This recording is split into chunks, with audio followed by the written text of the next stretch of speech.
My name is Scott Blanchard. I'm a registered nurse in the Tom Baker Cancer Center outpatient department. My current role is as the breast tumor group nurse coordinator, but I started originally as the primary nurse in the head and neck tumor group. We were approached to be one of the pilot groups for rolling out the original screening for distress. I think I, like many other nurses, had a reaction of how is this going to affect my practice personally and the time that we spend with patients in clinic. Most patients were booked into 15-minute appointments, and 15 minutes for complex patients like we had in the head and neck population was routinely not enough time to address even some of the more physical complaints that they had, let alone addressing any sort of emotional well-being and distress-related symptoms as well.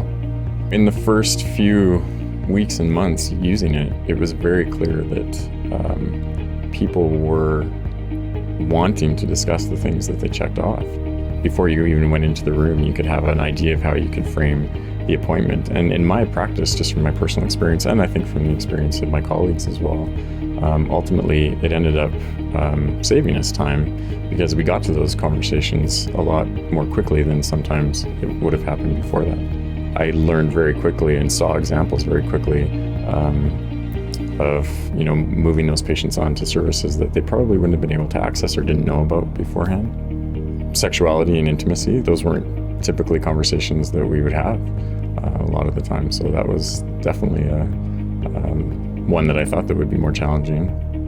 One of the first conversations that I had with a couple that had checked off that intimacy and sexuality box, they weren't having those conversations at home. They were so focused on physical symptoms and just getting through treatment. But it was having a huge impact on their relationship.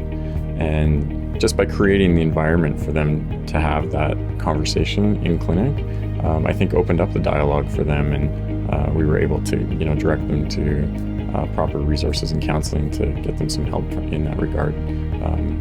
So I realized at that point that, just opening up that conversation can be enough of an intervention.